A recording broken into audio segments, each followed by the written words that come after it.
not a dividend. It's a tale of two clans. Now, your losses are on someone else's balance sheet. Generally speaking, airdrops are kind of pointless anyways. Unnamed trading firms who are very involved. I like that ETH is the ultimate Ponzi. DeFi protocols are the antidote to this problem. Hello, everybody. Welcome to the Chopping Block. Every couple of weeks, the four of us get together and give the industry insider's perspective on the crypto topics of the day. So, quick intros. First, we've got Tom, the DeFi maven and master of memes. Next, we've got Tarun, the Giga Brain and Grand Poobah at Gauntlet. Then today, special guest, we've got Laurence, the smart contract cyber sleuth. And then you got myself, I'm Haseeb, the head hype man at Dragonfly.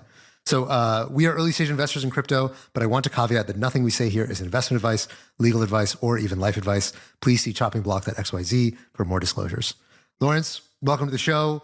We have you here in somewhat inauspicious circumstances because there's been a lot of mayhem going on in DeFi, and we thought you were just the guy to help us decipher everything that's going on. I'm not sure there's been a day in this quarter that would qualify as an auspicious day to appear on a podcast, to be honest with you. There was one day when Ripple went up a lot that I thought was an auspicious day. Yeah.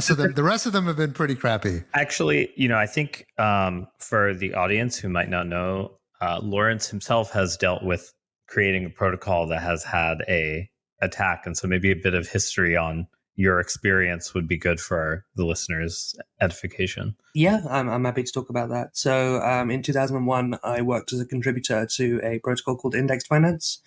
The idea was that you could model like index funds using balancer LPs or forker balancer LPs.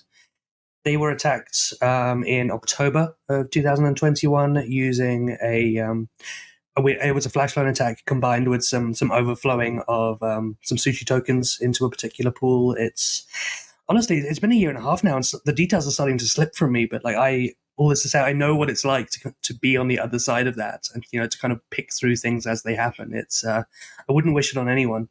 And now you've been, I think, giving talks about sort of the state of the art when it comes to white hatting, and you're also working on your own new project now, correct? Yes. It turns out my bit last year at ETHCC was a rough overview of the attacks that had happened. I think we'd had over 50 attacks that had appeared. Last year was a particularly bad one for DeFi hacks and bridges in particular, and this one seems to be a lot more muted. And it had been commented on Twitter that it seemed that the pace had slowed down a bit, so people are starting to look in slightly more esoteric places, which we will get to over the course of this chat. But I never thought that my bit would be the attack becomes the commentator, but here we are. Well, look, I think it's a line of work that you're going to be able to make some. You're going to make some good money in this industry for quite a while, as long as these smart contracts keep getting hacked. So let's maybe jump into it, because I think actually there's a lot of different angles to this story, and it's one that touches on different stories that we've explored through previous episodes of the Chopping Block. So for those of you who are not aware, one of the largest on-chain protocols in DeFi is called Curve. So it's an AMM, it's an automated market maker that basically allows you to trade assets that are tightly pegged against each other, most commonly trading stablecoins. So what happened over the weekend was that there was a hack of Curve, and this hack particularly targeted these very old pools that were all deployed, I think a couple years ago. One of them was JPEG'd PETH, Metronome, SETH, and Alchemix's ALETH. So these three pools in particular, in total, it was on the order of about $40 million in total that were hacked. These were all third-party pools, so Curve allows you to have third parties deploy certain pools of their own configuration. Then there are kind of the core pools of the three pool and whatnot, that those were not affected by this. And particularly the reason why these pools were affected is that they all used an old version of Viper. So Viper, for those of you who are not aware, Viper is a smart contract language that's written to be a competitor to Solidity that has more Python-like syntax, which is a little bit different than Solidity, which is kind of more JavaScript-esque type language.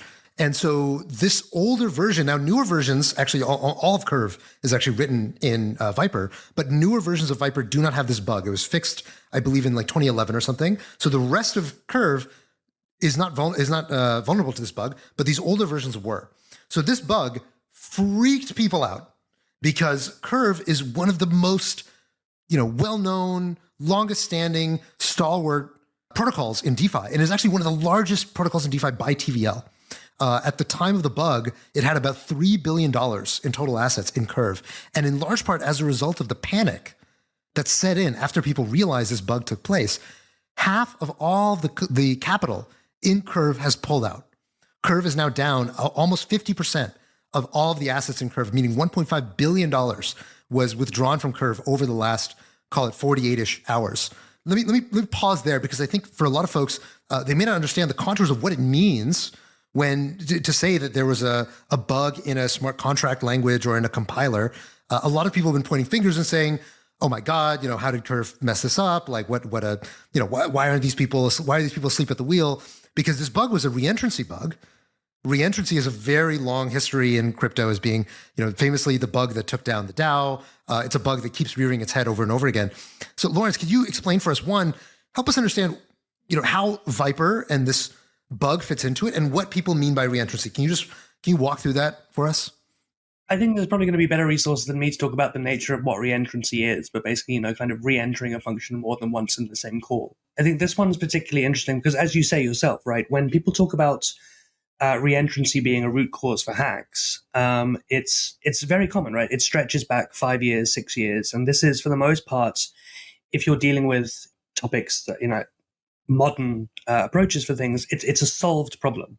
In this particular instance, so as you mentioned, Curve is written in Viper, and there are 3 particular versions of the Viper release, I think 2.15, 2.16, and 3, which had an issue in the way that one of the most common ways of preventing reentrancy is to just have a modifier that's just a reentrancy lock that just says, I'm executing a bunch of code. There is no more reentrancy allowed here. You can't re-enter into things. But for the most part, if you rely on that, then it's an assumption that you make, and you're fine. You go in, you execute code, and then you're out. The way that it looked on a much lower level for Viper here in these 3 particular versions is that the storage slot, the part in the smart contract that looks at whether or not you're in a lock or not, was reading and writing was reading from the wrong place. So it would say, here's where I'm storing my status, and then I'm reading somewhere else to look and go, this is, am I in a lock or not? And your answer would always be no, because you're not looking at the place that says temporarily yes. This was fixed in Viper 3.1, which was released, I think, December 2021. So this is a 0-day that's lived and died 2 years ago, where it's ancient history in crypto terms. The part about it that's some people are starting to point some fingers about, I think wrongly in my opinion, is that when it was fixed, the way that it was dealt with was fix allocation of unused storage slots in the releases. It didn't have a flashing highlight that said, hey, there's a bug here. There's something that needs to be dealt with, and reach out to people. And you can kind of do that for Curve because it's a smaller alternative language for the EVM. If it was something in Solidity, for example, you would have a much harder time because you'd have to reach out to everyone. For Viper, you've got Curve and you've got Yearn, and there's a couple of forks. Of course, if you're just reading the release notes and you see there's no urgent flag, then you go, okay, well, that's it's fine. I don't need to upgrade. And for the most part, if you're writing smart contracts and deploying them, you don't necessarily want to push to redeploy things or upgrade them to the most recent language version of your compiler anyway, because they're bleeding edge. There might be things that haven't been discovered yet. There's a couple of strange qualitative questions that come around when things like this happen. I think this is the first time that we've seen a wave of bugs all around the same kind of topic based on a trust assumption. And whilst we all say trust don't verify here in crypto, when you are looking at things that are lower down the stack than the language you're programming in, when you're looking a layer beneath at the thing that translates things to the EVM, you assume, and I think assume is a bad word here, but we do, that everyone working closer to the bytecode knows what they're doing, right? And we're human. I worked as a compilation engineer. I know how this goes. There's some interesting questions that are coming around right now about, okay, so who was responsible? Is anyone? Is everyone? How do you resolve this going forwards? Does this mean there should be more financial incentive to look at a lower stack, layer 0.5, if you were to consider the compiler to be that level? If so, who's paying that? VCs don't necessarily see a return on that, even though it falls under their stack. Developers, perhaps, but developers will often be the ones taking external funding. It's a really fascinating conversation that I think is only just started. And I think we'll see this roll over the next month, 6 weeks or so. A curious comparison is, if we look at the most successful commercial compiler in history, it's by far NVIDIA's compiler at this point in terms of dollars managed. or dollars that are kind of using That's it. fake, yeah. And it's kind of interesting that people had tried to make open source compilers, including Intel, ATI, AMD, etc., for graphics processors for a long time, and it somehow got beat by the proprietary one. I think an interesting question is what's the equivalent here? It won't necessarily be that it'll be a proprietary compiler, but there'll be someone who has some sort of like market. Let's not say monopoly. It's probably more like a monopsony where they have some sort of like indirect network effect that ensures that they get most of the order flow of some form.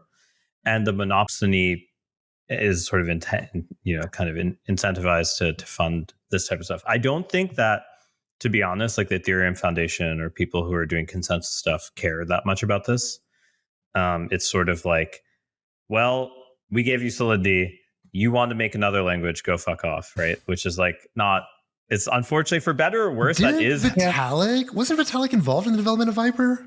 In the beginning. Sure. Yeah. No, everyone wants other languages. His idea, if I recall. Everyone wants other languages. No one wants to maintain other languages. That's where this fight comes in, right? Yes. The key thing is that all of the funding, if you look at the funding from the base protocol, most of it is like Viper's got a couple little grants, but it's mainly going to Solidity, development, verification. Yeah. What was the E2 deposit contract written in, right? The initial version, the test was in Viper. But my point is, there is this concentration effect, and this is one of these things where, I know there's a very heated battle amongst protocol engineers, but there's a battle over whether it's a good idea to have many clients for a particular blockchain or whether you should just have one.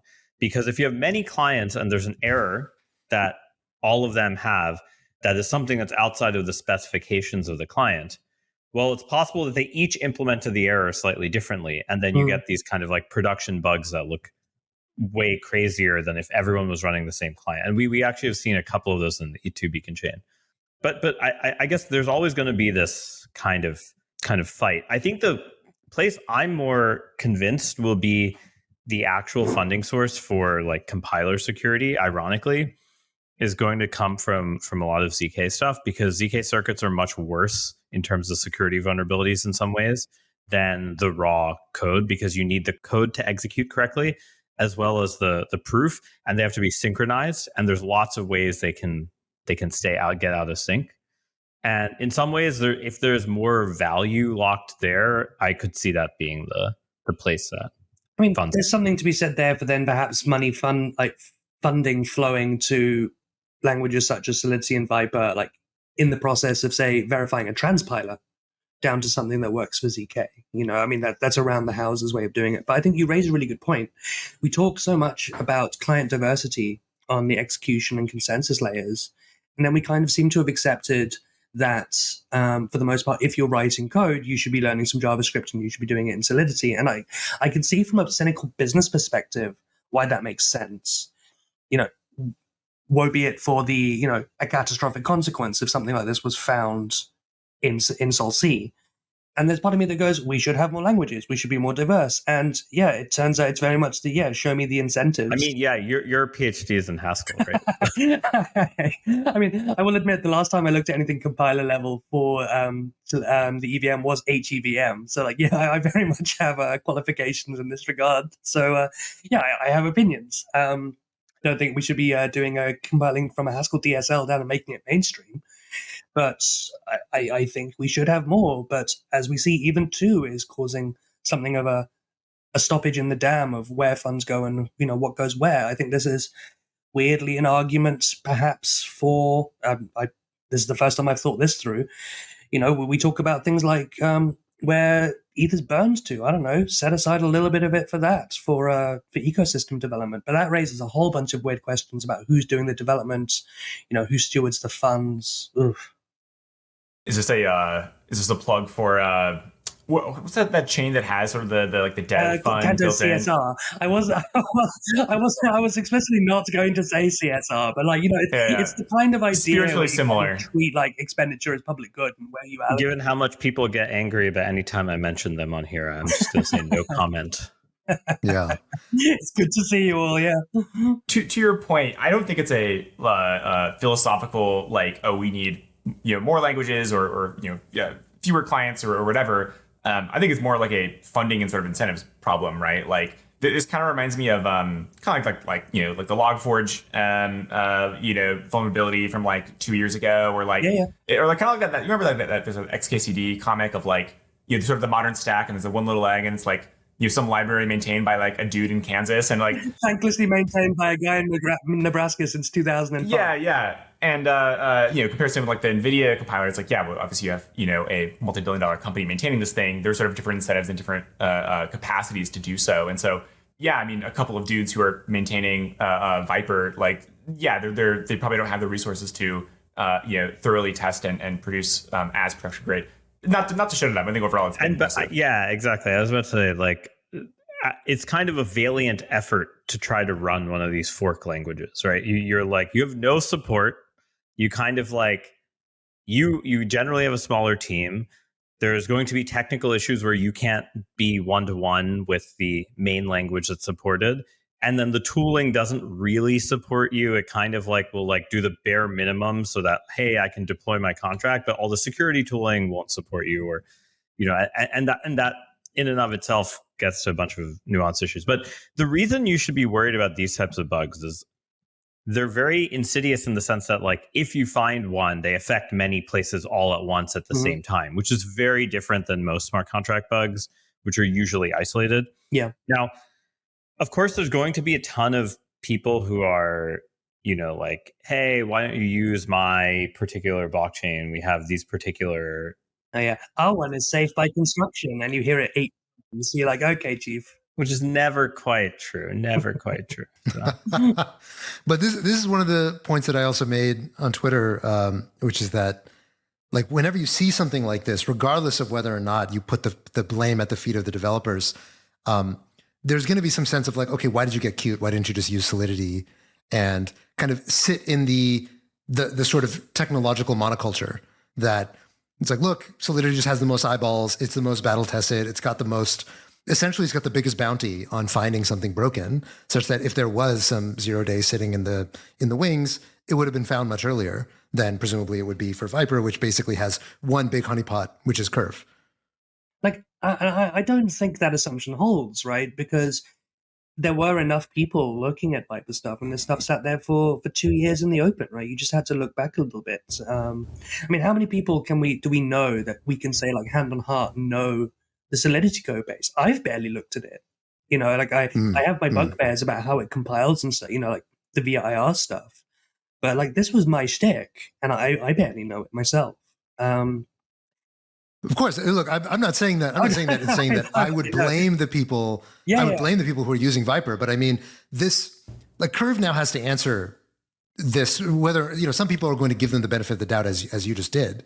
Some people won't, and some people will think like, wow, you know, I'll just use Uniswap from now on. Like, I don't even want to fuck with Curve because who knows what other mistakes they're making, or who knows if Viper is at all secure, given that this bug has been sitting around for 2 years and they never, you know, had the foresight to be able to notice that, hey, there's $60 million sitting, or, you know, whatever, $40 million sitting on this old version. And in absolute terms, right, $40 million on this old version of Viper is not a big bounty, right? I mean, that's like a very minor protocol, you know, sitting on, you know, page 2 of DeFi Llama. That's not a place where I'd expect a lot of eyeballs to be poured over. Yeah. So, you know, maybe it's not surprising that it took 2 years for someone to figure out that, hey, there's this reentrancy bug. Like, I'd be fascinated to see the process by which it finally came out. You know, did someone finally decompile something old and see it? You know, it's or were they just fuzzing? Expected translation unit versus deployed translation unit. And they found you could totally see like that type of thing accidentally working. Yeah, and you just like brute force and you didn't have to think that hard, and then you're like, oh, okay, this must be the reason. Because it's like, once you see it's like if you're doing parallel programming and you see like a lock or a mutex not working, it's like, oh, you know that part of your code is broken. So there's so many ways that it could have been found. But I think the other point I guess this brings is like, this is a problem that does occur a lot in security. Like, you do run into these compiler bugs. It's just that they've never ever been quite as high stakes. I think like the idea that the high stake compiler bug lasts forever in a blockchain versus, high stakes compiler bug. My code is running and constantly being changed. It's local. It's not. It's a very different modality of like what security is. It goes to the assumptions about mutability, right? Like the idea that, okay, this thing should be immutable kind of assumes that there's never a reason to change the bytecode, even if the Solidity code corresponding to it is the same, or the Viper code corresponding to it is the same. That sort of assumes that the compiler is always correct and there's no reason why one might ever need to swap that out, which you wouldn't make in any other environment. It's only really in crypto that we kind of bake this assumption in from the very beginning, is that as long as this is the Solidity code.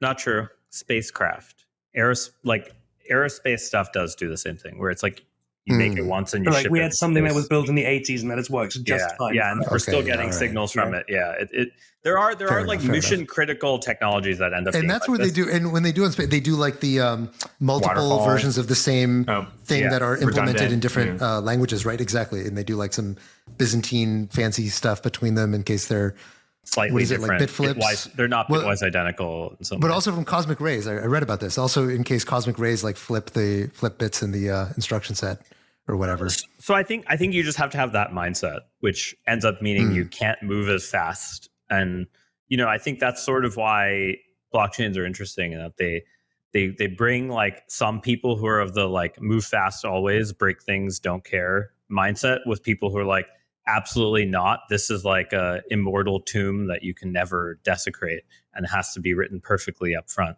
Right. Whereas in aerospace, it's like you always treat it like the latter. And in the rest of tech, you always treat it like the former. Somehow you're interpolating between the two. Like it's weird. Yearn ended up being one of the latter because, a lot of their stuff was in Viper, but they pinned to an ancient version of Viper. And I don't know to this day if this was, kind of just laziness and not wanting to, or going, this will do. Like we don't need it to change that much. The thing that changes is the strategies. And those are often implemented elsewhere. Yeah, one interesting thing, another framework to think about it is like, if I take the sets of types of vulnerabilities in normal software development, like I take, just normal code execution bug, like logic doesn't match what it's supposed to. I take like environment execution bug, like I found a way to get into something that's talking to that program and has privileged access and can change it. And then you have sort of like supply chain attacks, like code that a particular piece of code depends on is itself, you can kind of mutate it in place. In normal software development, no matter how much every year, like probably once a year, I read some post or something that's like NPM, which is the main package manager in JavaScript, and like every single web application somewhere in the world eventually uses it, except for like very esoteric web stuff. NPM, people are always like, oh, NPM has tons of supply chain attacks. And every once in a while, there's like a little thing that like phishes you, or like, like some type of browser extension that phishes you or something like that. Certainly, Bored Ape owners have been a recipient of such attacks in the last years. With this one NPM package. Yeah, no, but I think that like some of the craziest phishing attacks end up coming this way. Yeah. But supply chain attacks to a normal software developer, if I ranked all of those, they're probably like in the bottom 20% of security things. They're not anywhere near the top 10. But this says that in crypto they have to be in your top 3. Yes. Easy. Because your compiler is effectively your entire your supply chain. Right? Yeah, it is. Like that is the whole chain. Yeah. Also, it occurs to me that some people might not know what a compiler is. So maybe before I want to move on a little bit, but let me just quickly explain what a compiler is. Yep. So when you write code in a high-level language, like Solidity is one we often talk about. Viper is this other one that we were just referring to that was involved in this attack. But Ethereum itself does not understand that high-level code. That high-level code is written to be easily understood by humans. But what Ethereum understands is much lower-level instructions like add this, move this over here, flip these 2 bytes, whatever. And these instructions, which are called bytecode, or often called machine code, these instructions have to be translated from the higher-level language to the lower level language. And that's what a compiler does. It basically turns this higher level language into this lower level language. And that's where the bug was that caused this reentrancy attack in Curve. And that's why we're talking so much about supply chains. Now, part of what I want to discuss here as well is about communication around security vulnerabilities, because that was also a lot of the drama that I was seeing on Twitter, was not just that, okay, this thing went wrong and money was stolen, but also the way in which this ended up getting divulged seemed to have made things worse. And I know a lot of security people have had strong opinions about the way in which people communicate about vulnerabilities in blockchain, because it's not the same as it is in other domains. Do you want to speak to this a little bit, Laurence?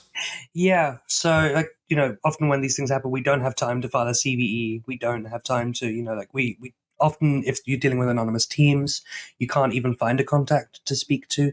And when there's something that's active in the wild, not neutralized, I think it's just incredibly silly to talk about. I think Bantech talked about this, like, do not talk about live vulnerabilities until completely mitigated. And there are a couple of companies and, like security audit places that I generally respect, who did the whole, hey, just by the way, here's a thing that's happened. I think the first one that was JPEG'd. This is an active problem with Viper. Here are some other places that are affected by the same thing. And I just had in my hands, and Alchemix was attacked 3 minutes later. If you've replicated that thing to start with, it does not take you 3 minutes to just point at different addresses and head into a private mempool. It was, I think that's the thing I'm angriest about in this. Like I said on Twitter that it was clout-addled stupidity hitherto unseen. And I can see similarly the argument to go, people should know. I'm like, no, they probably shouldn't. I think that maybe 30 minutes of silence while people worked out, and let people argue. I realize I'm being a little bit contra to my everything should be transparent. But as soon as you make that transparent and it's gone, there's an argument for saying, just, I don't know, hit a Telegram war room. We have Telegram chats for this. We have ETH security. People are probably... Can you take us a little bit behind the scenes, Laurence? When something like this happens, okay, let's say, boom, you hear that something has been compromised, Viper, blah, blah, blah. No one knows exactly what's happening. There's fog of war. What happens? Like, what is the chain reaction that happens behind the scenes that results in the Telegram war room? And who's in there? The funny thing is, I'm not going to give you the answer you want, mostly because the process of talking this means I will never be invited to another one. I mean, that is how it is, right? Okay, got it. There are Telegram channels which exist, and things form very quickly between, as soon as you realize, if it's a library that's affected or a particular protocol, there's generally someone that's kind of proficient. There are some people now that handle like the generalist side of things. We need to start communicating people. We need chain checkers, etc. That's as much as I'm going to give you, simply because I like helping out where I can. And if I get told you're going to media and saying, then that's it for me. Got it. So there's a code of silence among the people who are sort of the... No, it's weird because code of silence isn't the right thing to do. But like, you certainly don't want to say to anyone that would be kind of acting in a malicious way, be like, okay, if I do this, this is the timer that I have. Like, this is the playbook that I need to kind of be working contra to. No, I understand. I'm kind of poking fun. I think what's clear, I think, to most people who have been in the space long enough is that there's a group of folks, presumably you're one of them, who are these kind of security people and white hats who are kind of at on call, basically, when something goes wrong on chain, figure out what can we do to mitigate, what is affected, what's not affected, how do we communicate this to the right parties and make sure that everything kind of happens. It's a weird kind of distributed Ethereum defense team. That often it's the same players who show up and are on call to try to mitigate these things. You flatter me. I wouldn't necessarily call myself one of them anymore, simply because I find myself busy with a child nowadays. But like I said, as you say, right, there are people that are around and are willing to help. And so like there are security telegrams, I think, often within seconds of like a PEC shield tweet going up, there are people chatting.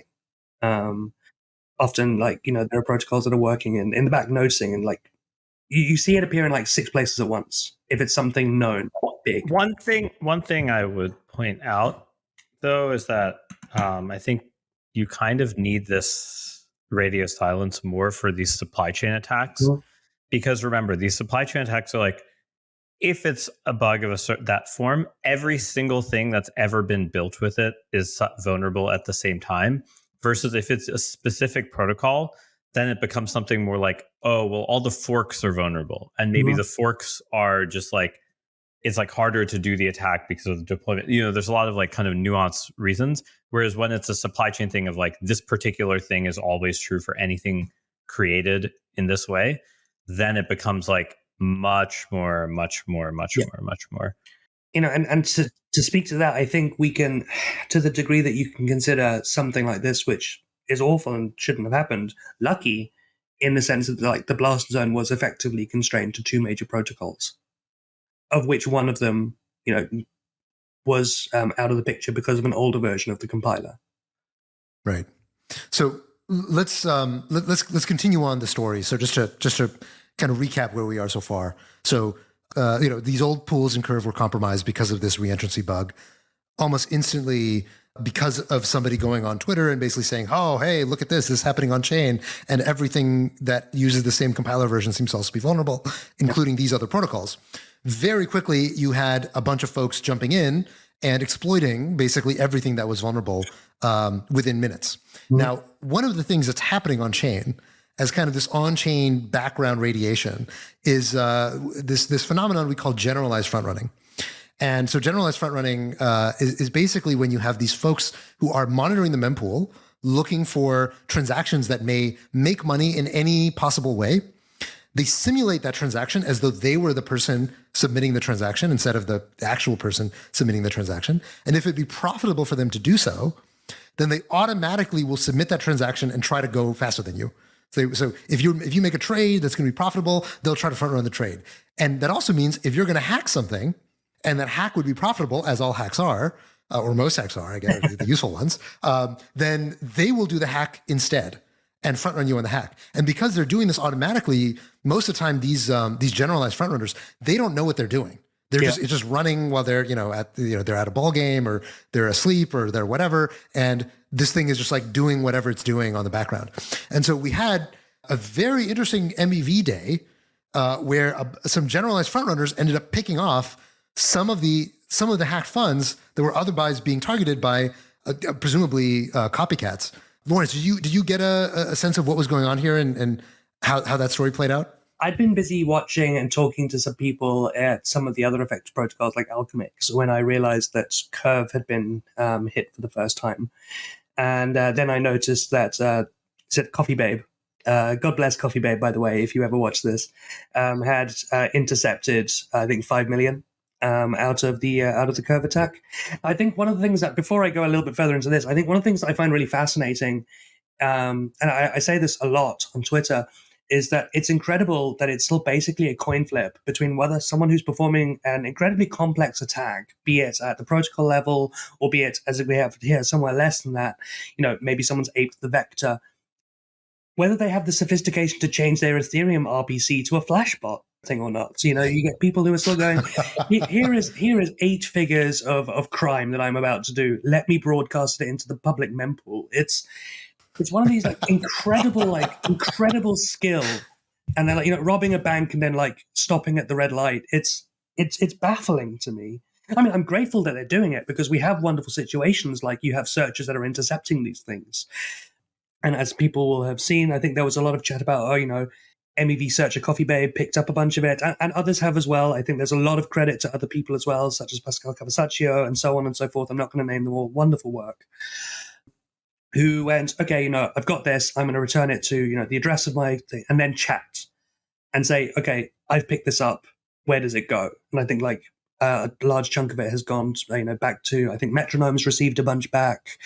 Because they were hit as well as Pendle, and I think there was it was JPEG, Metronome, Pendle, Alchemix, the Curve Pool, D-Bridge, and Ellipsis were all hit.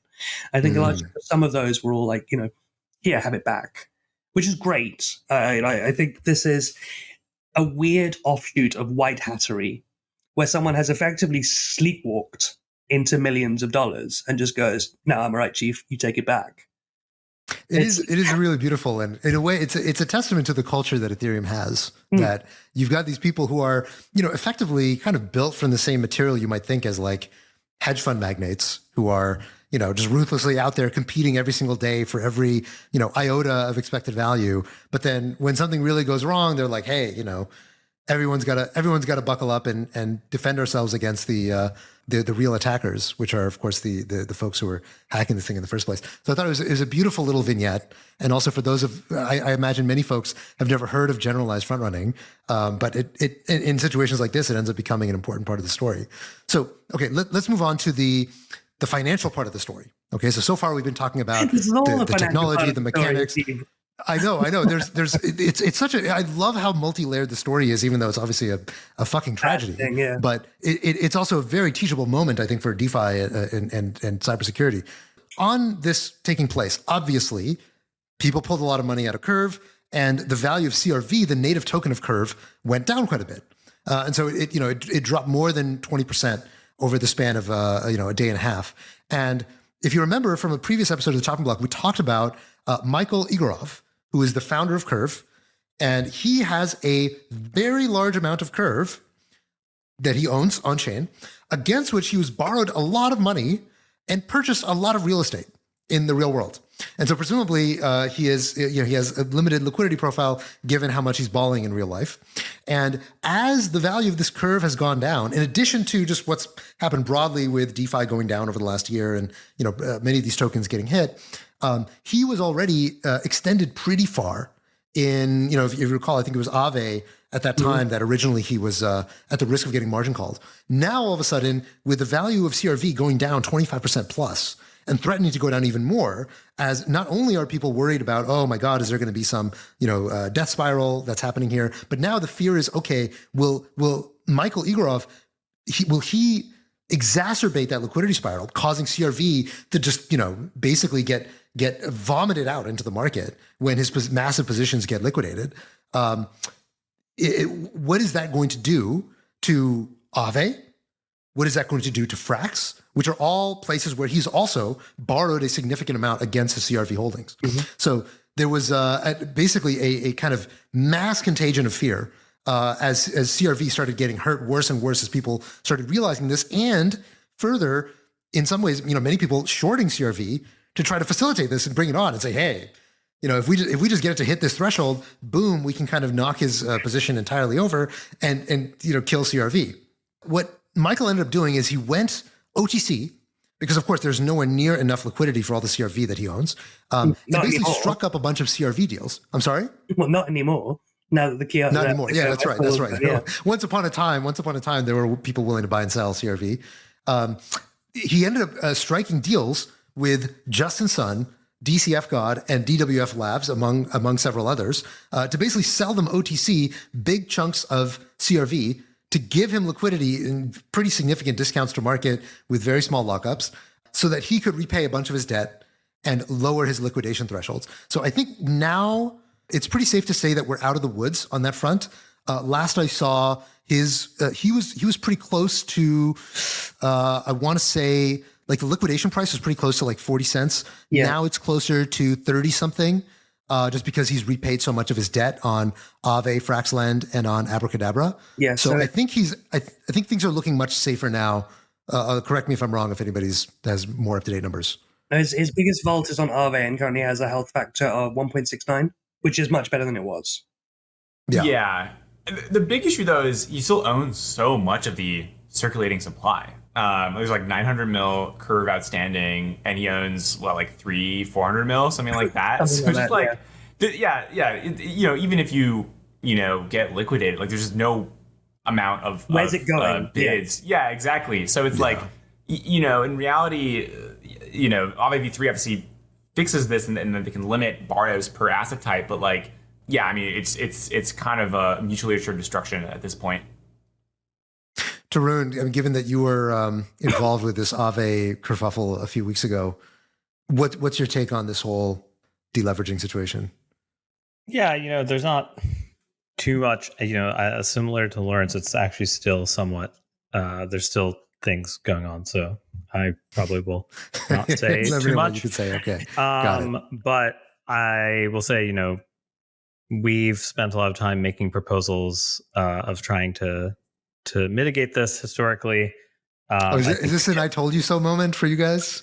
No, I'm.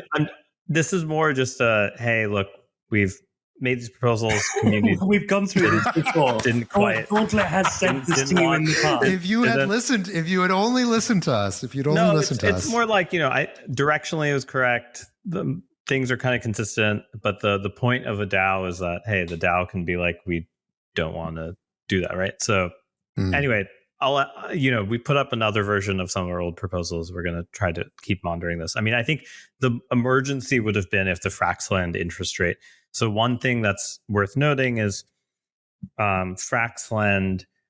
So Michael had two big positions. Of course, Aave is the biggest one, and then the second one was Fraxlend. Fraxlend has sort of a PID controller style interest rate, so the interest rate adjusts. So the longer the utilization is high, so the longer the funds are lent out, the more the interest rate goes up.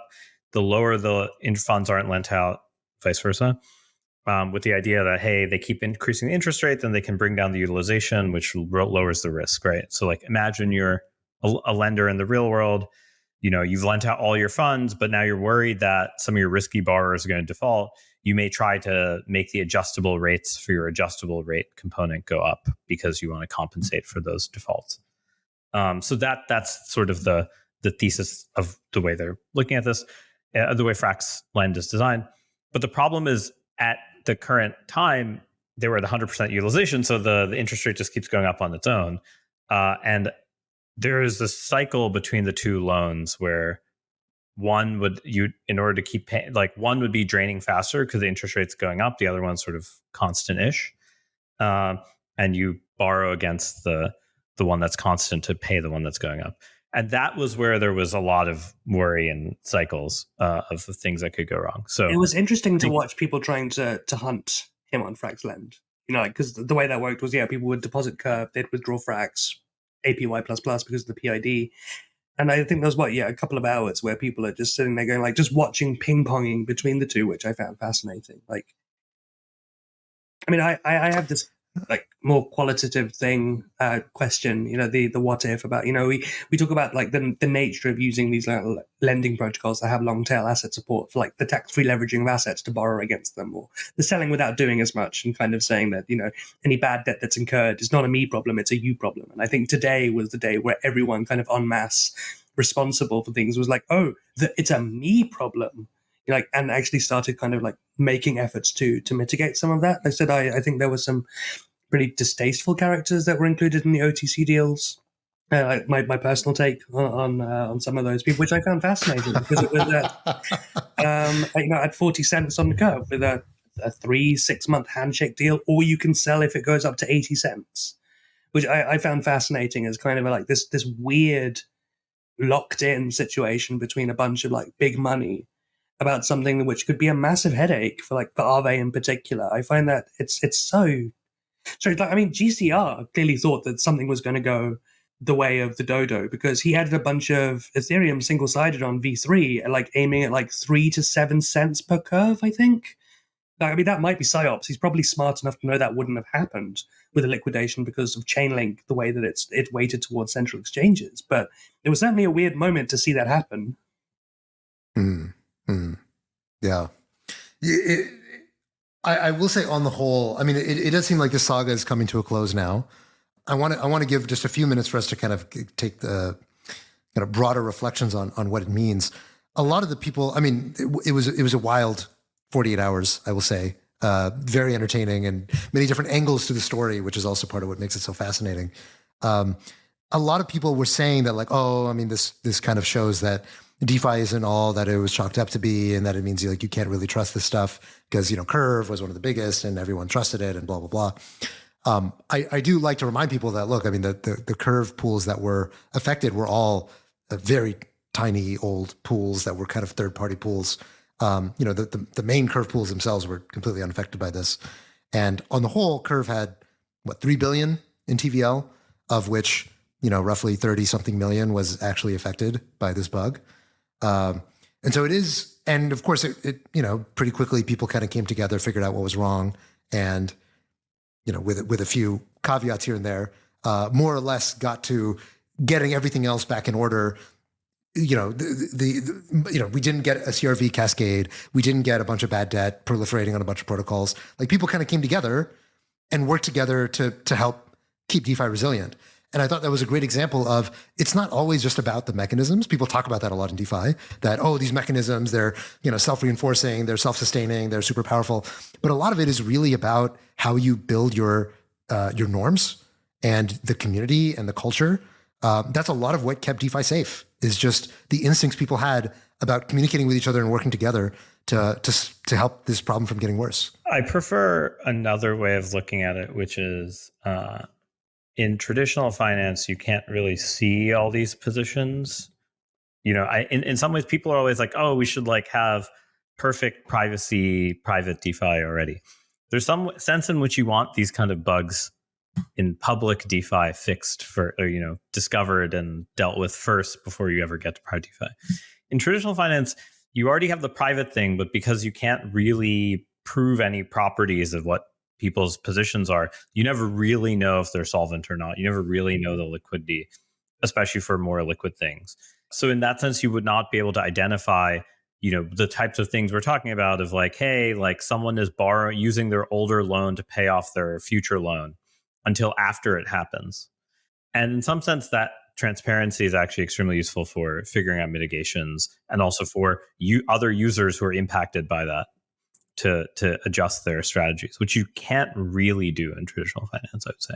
Like you're usually guessing what other users are doing. You're not knowing what other users are doing. There is the trade-off though, right? Because we also talked about the adversarial nature of when it's Unchained, you can see the stop and like kind of how to hunt it down, and you can spread FUD about this and that because everyone is kind of, everybody was looking for, okay, what's the level that it's going to take for, basically Curve to have this kind of cascading liquidation spiral. That is something that you wouldn't have in a completely private system. So there's pros and cons. It's not obvious to me which of those two is better, but it's pretty clear right now that, it's not a choice in front of us, really. We kind of have to go. DeFi is DeFi, and unfortunately, we don't really have a viable private version of it, at least not yet. Yeah. One of my favorite analogies recently is talking about kind of flashbot RPCs as dog pools, in the analogy of TradFi. And it'll be interesting to kind of see the way in which kind of as we start getting kind of more base level privacy, the way in which stuff starts splitting off into different things. That's kind of an auxiliary interest of mine recently. I said, I'm working personally on trying to do stuff like bringing kind of deals on chain and kind of walking the walk in terms of DeFi, and the degree to which I think maybe that just adds signal instead of noise is yet to be seen. It fascinates me, although I am not as big brained as people like Tarun here who look at this stuff for a living. I would like to see more private DeFi though. It is clear that especially for large players. Michael Egorov is probably the primary example of somebody who would benefit, at least from his perspective, from having some financial privacy. Yeah. Having viable forms of on-chain privacy, I think, would be a big boon to. I'm certainly not saying that. Obviously, I should add some addendum. I certainly think it is necessary. But two things to remember is finance can never be fully private. There always is some public information, right? Like a price, a rate, something has to be public for people to trade on, some set of metrics. And those metrics have to leak something about the actual underlying assets. And so there's always this trade-off. But the real question is, how can you make these things stable? And I would rather learn the mistakes with the fully transparent public stuff before going fully to private. And I think this is going to, we have this now library of these mistakes to avoid. Well, we have a library, but they've not been collated anywhere. That's the thing. I wrote last year that, whenever we see an error like this, if it's novel, if it's old hat, if it's a repeat of something, then everyone just gets strips torn off of them. If it's novel, then people within 48 hours will confidently assert that anyone could have seen it, and only the malicious or the novice would have overlooked it. We saw it even happen at the DAO. We've started seeing it now with the Viper incident, and I think one thing I'd like to bang on about is kind of some group of us need to kind of put the book together of the what do to not, a hitchhiker's guide to not getting wrecked at some level. And I don't think it's ever going to exist. So the nature of security, much like the nature of finances, it's always this cat and mouse game. Yeah, of course. Whatever edge you have it's hard to make public. So anything that gets written is always a bit post hoc. It never is kind of can be written in the moment. And I think that's sort of the thing you face here. But the transparency means that the documentation is there, right? Yeah. It exists, right? Just think about how many financial crises must have existed in the world where there is basically no recollection or documentation of the cause or the solution. I bet you there's a lot of those in many countries. And in some sense, at least here, you have the chain as the form of reference forever. Yeah, I think it would be very entertaining to read the histories of some of the big hacks in crypto. But I think to Tarun's point, it's kind of like, it's like rules are written in blood. And I think that's kind of true for crypto, where, after any new novel hack, like people change their auditing practices and testing practices and security practices and what we sort of consider safe, and stuff gets better over time. Even the concept of Viper having a library for, let's say, reentrancy guard, like, would have been a thing, like, I guess it was like 6-7 years ago. And so this stuff, like, as we sort of learn about different ways of attacking, I think we sort of, as an institution, build those sort of natural antibodies, but it's not in a sort of implicit way instead of an explicit way. It did make me reflect, to be honest, that I feel like working in crypto this long has broken my brain, because on Monday, well, I know on Monday when I saw that Curve was hacked, and I was like, oh shit, how much was it hacked for? And it was like, oh, 30 million. I was like, oh, it's fine. Yeah. That's if it's not the length of my phone number, I'm not, I sleep. Exactly. And I looking back on this from like where DeFi started, when like literally all the money in DeFi was about $100 million. I don't know. It does feel like security has to get simpler. Like it can't be, I mean, to your point, Tom, of like all of the, the sort of the earned knowledge that is kind of tribal and is, you go through the maze of all the decisions you can make building a protocol. And at some of those corners, there's just, bones of protocols that came before you that fucked up in that particular way. Yeah. It can't be that it's that tribal, the knowledge of how to build things safely in DeFi. Like that aspect of it has to get better. And I don't know how much easier it seems to be getting. It seems to me the answer is more and more that it's not easy, and it's going to stay not easy. And instead, we are just kind of investing more and more eyeballs, resources, and security into the few protocols that are super, super secure. And everything else, we're kind of, it's just caveat emptor. And that ultimately means that part of that is just that few things really have product market fit in DeFi. But the other side of it is that it's almost even harder for something new to get that product market fit when there's such a gap in security between things like Uniswap and Curve and the next protocol that just is new on the block. If you had another hour to spare, I would give you my soliloquy on the tactics and techniques of auditing firms in DeFi nowadays, but I don't feel like getting cancelled by some of my friends, so I'll have to wait. Now I really want to hear that. Wait. We should really talk about the bald stuff, though. Should we? All right. That could probably fit in 5 minutes. It's not that much. The bald is 5 minutes. Right. I was just like looking at the clock, and I was like, come on. Like we're not talking about balls. This is the best story of this week. Is this the best? Okay, Tarun, I'm going to let you give the exposition for bald, given that it's the best story. As many of you know, Coinbase is launching a layer 2 protocol called Base. I believe on a prior episode of this here podcast, I quoted a tweet that I saw that described it as Binance Smart Chain for white people, which got me canceled on LinkedIn, but not Twitter, which should tell you everything. It's also not wrong. How can you get canceled on LinkedIn? What does it even mean? Just people being like, this is so people like unconnected with you? Yeah. Okay. Well, no. Laura, I believe Laura posts these on LinkedIn. I remember I saw some comments that were like, okay, got it. I don't know if they were directly in her thing or some other thing, but I think she doesn't tag me on them, which I'm very grateful for. I kept getting tagged in these things of like this incentive. I was like, hey, I'm just reading someone else's tweet. I think it was a Tuba special. I'm pretty sure it was him. Yeah. Yeah. Okay, nice. And so Base has been launched in sort of like developer only mode. Like, the chain exists, you can bridge onto it. Layer 2s that are optimistic, of course, have this withdrawal period. So you have to wait to get your money back.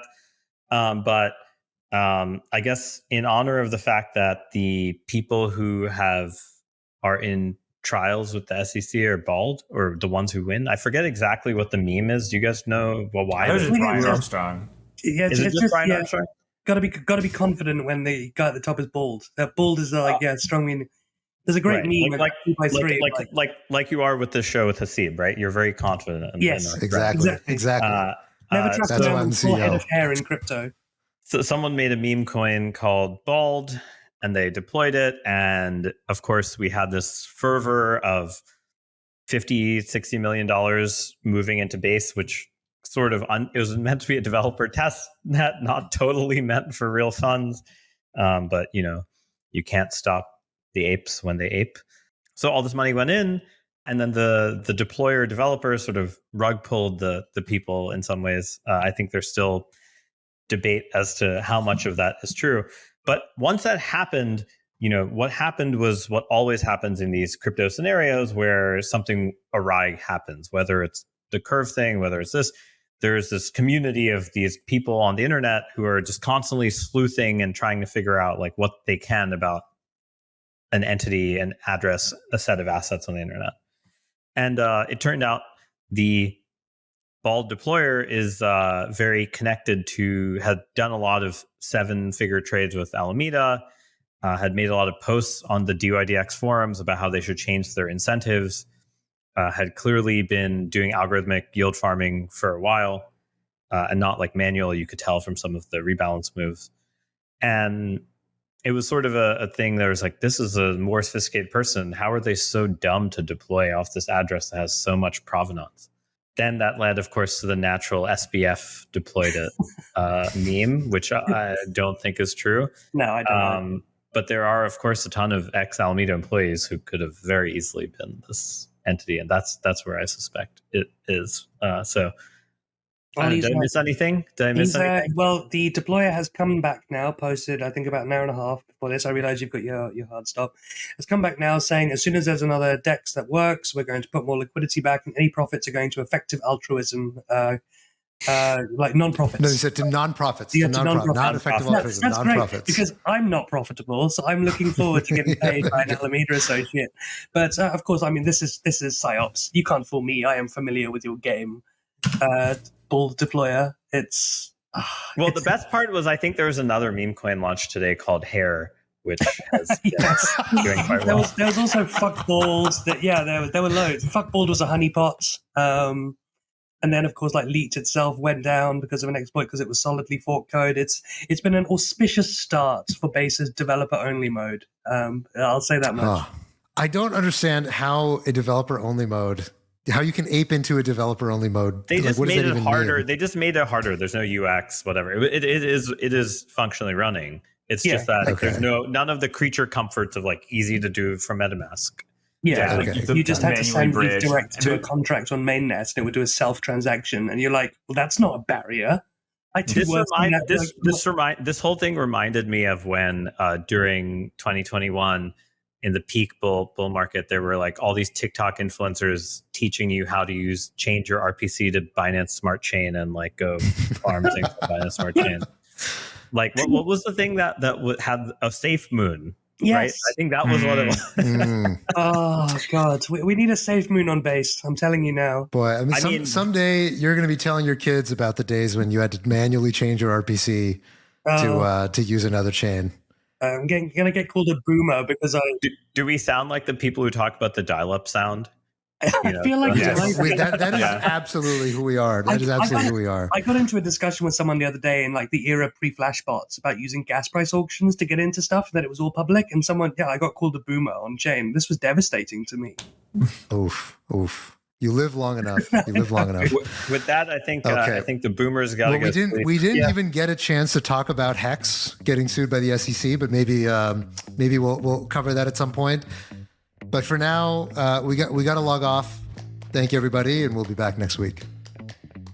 Thanks, Laurence. See you, everybody. Cheers, everyone. Thank you very much.